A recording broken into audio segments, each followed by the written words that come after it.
Hello, my friends. It is Tuesday, December 17th, and I have 18 stories to go through today. And I'm going to do it in about 15 minutes or less. All right. And I'm not even going to cover the North Koreans that got smashed in their first engagement, which I talked about in my daily brief this morning, or the other Russian general who was just eliminated by the Ukrainians. I just put that out in the previous video, so I'm not even going to talk about those. Okay. So here are 18 other stories. So the UN General Secretary spokesperson called on all sides to show restraint and avoid escalation following the death of Kirillov, that is the general I was just speaking about, the chief of the Russia's nuclear, biological, and chemical protection forces. We're calling for all sides to show restraint. The UN just seems to continue to disappoint. They just keep disappointing and disappointing all the time. Okay, satellite imagery taken by Maxar today at Russia's Taurus naval base in Syria shows newly arrived military trucks and personnel carriers, but no military transport associated ships.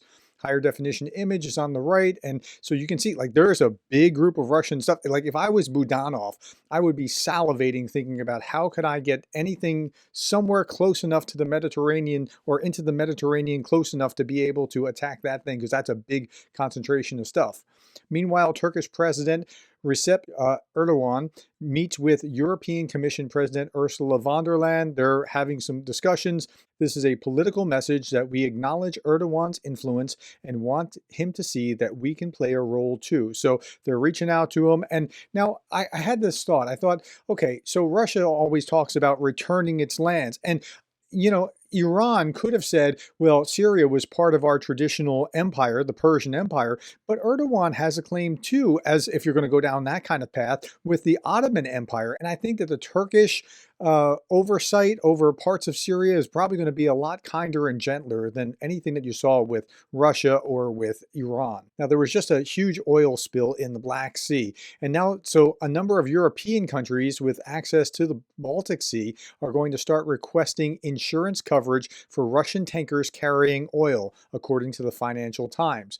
According to the publication, the lack of insurance or refusal to provide it will be considered as a reason to add those vessels to sanctions lists. So that's just a way to put extra pressure. Now, 12 European countries with access to the Baltic Sea intend to start requesting insurance when passing Russian tankers. They include Denmark, Estonia, Finland, Lithuania, Netherlands, Norway, Poland, Sweden, and the UK. Now, that sounds great, except that maritime law doesn't allow them to actually stop them or prevent them from doing anything, but they can go onto a list, and that list will become the next sanctions package. That's essentially what's going to happen. If a vessel is found to lack insufficient insurance coverage, it'll be added to the next sanction list. And these ships don't want to be added to the sanction list. That's a really bad place for them to be. On Monday, the EU added another 52 ships believed to be part of Russia's shadow fleet. The tankers on the US, EU, and UK sanctions list, it makes them difficult to use them in the oil trade. In the spring, India even stopped accepting oil delivered from sanctioned tankers. So that's going to hopefully help curb it, but not as dramatically as we would have hoped. Zelensky was saying our sea, the Black Sea, is facing yet another environmental disaster caused by Russia. Well, honestly, Zelensky is not exactly Captain Planet. He's happy to blow up as many Russian oil depots as there are. But the greater point still stands that, this wouldn't have happened if Russia hadn't been doing what Russia is doing. So I think it's still fair.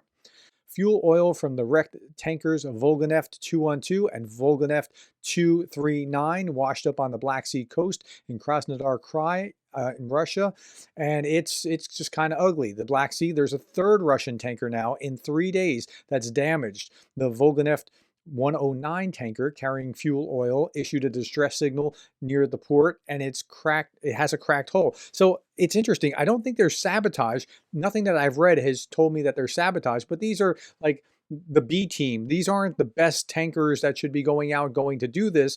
This is, maybe calling up ships that aren't in the best shape or condition in order to do what they're trying to accomplish by getting their oil out. Okay, let's turn our attention to the Russian economy and the crisis there. For the month, all sectors of Russia's stock market are in red.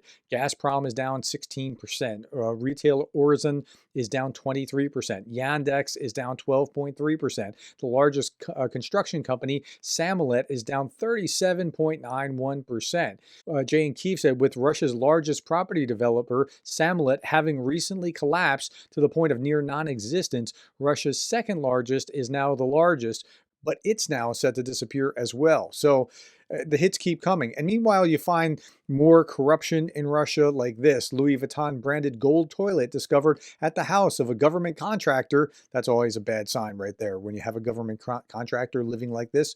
A government contractor tasked with road repairs in Primorsky Krai, who is charged with bribery and submission of fraudulent invoices amounting to 110 million rubles. Now let's shift our attention to Germany. The Bundestag withdraws confidence from Scholz's government, paving the way for dissolution of parliament and early elections. So he knew it was coming, and he's been doubling down on his position, and there he is. Now Canada also has issues as well. Canadian Prime Minister Trudeau may resign or dissolve parliament. Canada's opposition leaders have called on Prime Minister Justin Trudeau to resign following the decision of Deputy Prime Minister and Finance Minister Chrystia Freeland to leave the government. Freeland, one of Trudeau's longest-serving allies in the cabinet, announced her resignation due to disagreements with the Prime Minister. Freeland's resignation resulted from her dispute with Trudeau, who has delivered a severe blow to the government's already low approval rating. So we'll see what happens in Canada. Meanwhile, Trump was asked point blank, do you believe Ukraine should cede territory to Russia? Now, there are two ways that you could view this, and I'll tell you how I think you should think about this in just a moment. Let's hear what he has to say. Do you believe that Ukraine should cede territory to Russia? Well, I'm going to let you know that after I have my first meeting.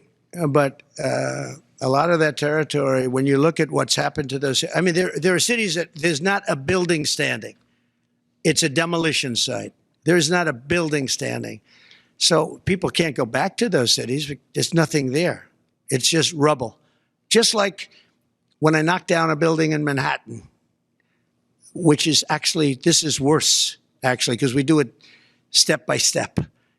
This thing has just got demolished. And by the way, in those buildings are many people. Many people were in those buildings. What? If you heard him answer the question, I didn't. But I think he's actually using strategic ambiguity here to not actually say anything to gain a better negotiating kind of position. Don't know what that means. Don't know if that's good for Ukraine or bad for Ukraine. But he didn't say, sure, he should give up this territory. That's good.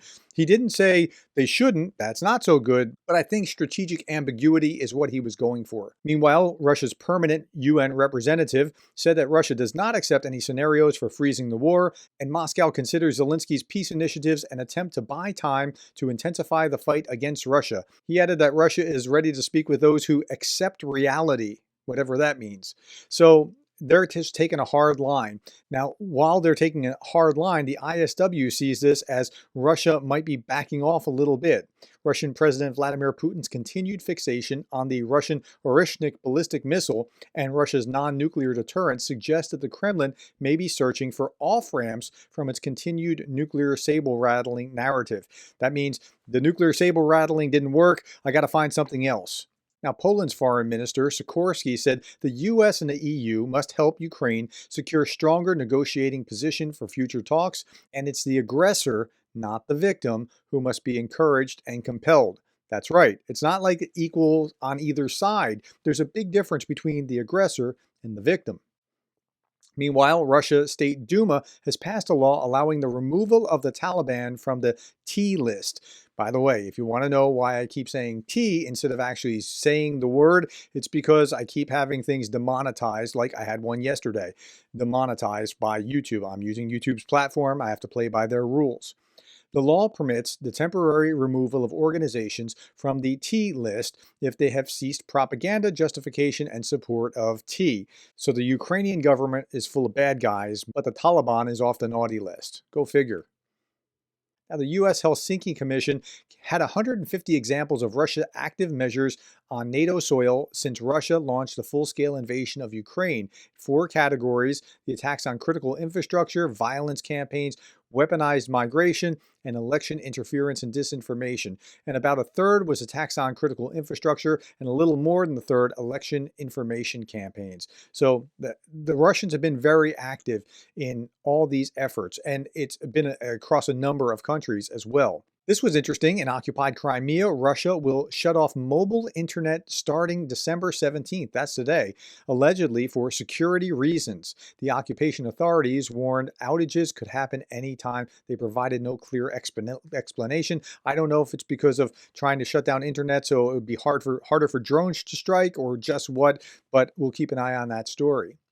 Russia is also holding over 16,000 Ukrainian civilians captive, including women and children. And we're not just talking about deporting children here, we're talking about behind bars kind of captive.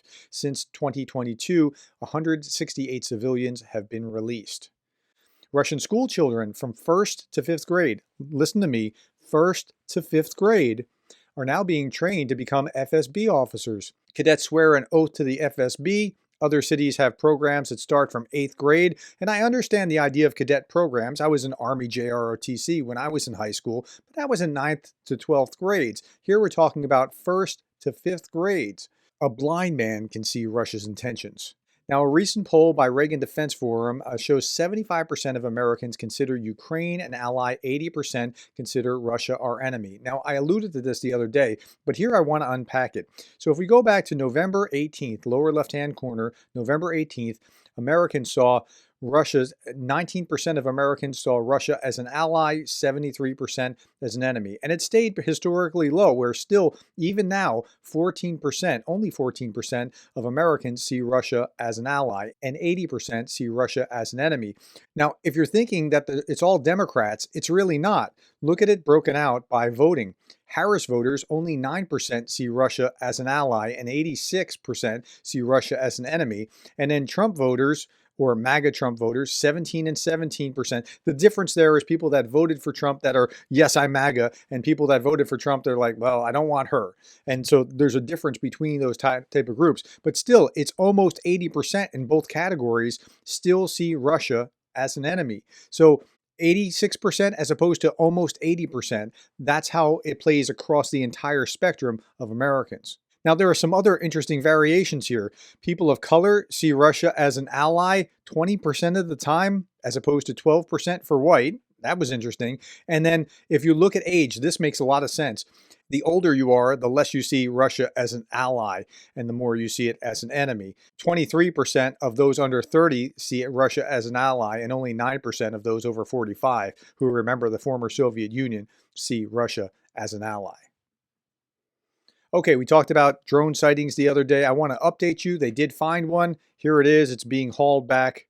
Now, that's just a joke, but this is a real story. Cat in Thailand is arrested for stealing fish. Not making this up. We have photographic evidence. On the 14th of October, a cat in Thailand was caught on camera stealing raw fish from a parked motorcycle. Police officer was later seen carrying the cat away, this time without the fish. All right, he was a cat burglar. Dad jokes champ. That's me. All right. By the way, I'll put the link to this below because I know from some of your comments that some of you are in this category as well. And so Christmas is coming and some of you are going to want to wear this t-shirt to annoy your children. And so I'll put the link below just as a public service. All right. That's all, my friends. Thank you for your time. Thank you for the likes, the shares, the subscribes, and thank you for being the kind of person that cares about Ukraine.